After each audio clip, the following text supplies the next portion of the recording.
6 ഓവറിനുള്ളിൽ തന്നെ സൺറൈസേഴ്സ് ഹൈദരാബാദിനെ തല്ലി പരുവമാക്കി കളി തീർത്തിരിക്കുകയായിരുന്നു നിക്കോളാസ് പൂരൻ. യഥാർത്ഥത്തിൽ നിക്കോളാസ് പൂരന്റെ ഒരു അഴിഞ്ഞാട്ടം തന്നെയായിരുന്നു ഈ മത്സരത്തിൽ കണ്ടത്. ലോകത്തിലെ തന്നെ ഏറ്റവും മികച്ച ക്യാപ്റ്റന്മാരിൽ ഒരാളായ പാറ്റ് കമ്മിൻസ് നയിച്ചിട്ടും പൂരന്റെ കടന്നാക്രമണത്തിന് മുന്നിൽ മറുപടിയില്ലായിരുന്നു അവർക്ക്. ഈ സീസണിലെ ഏറ്റവും വേഗമേറിയ അർദ്ധ സെഞ്ചുറി കൂടിയാണ് മത്സരത്തിൽ പൂരൻ കണ്ടെത്തിയത്. വെറും 18 പന്തുകളിലായിരുന്നു ഇത്.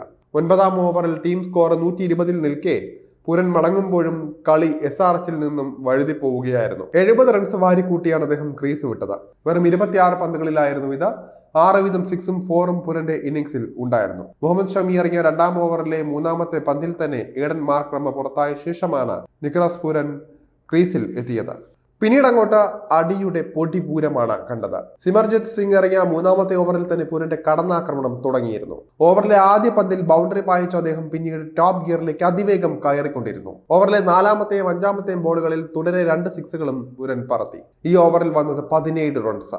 ഷമിയുടെ അടുത്ത ഓവറിൽ LSG 18 റൺസ് എടുത്തു. ഇതിൽ ഒരു 4 അടക്കം 5 റൺസാണ് പൂരൻ എടുത്തത്. മിച്ചൽ മാർഷ് 2 സിക്സറുകൾ നേടി. അടുത്ത ഓവറിൽ തന്നെ അഭിഷേകിനെ കമ്മിൻസ് തിരികെ വിളിച്ചെങ്കിലും ഓവറിൽ പിറന്നത് 17 റൺസ്. അവസാന 2 ബോളിലും പൂരൻ സിക്സർ പറത്തി. 6ാം ഓവറിൽ നായകൻ പാറ്റ് കമ്മിൻസ് സ്വയം ബൗൾ ചെയ്യാനെത്തി.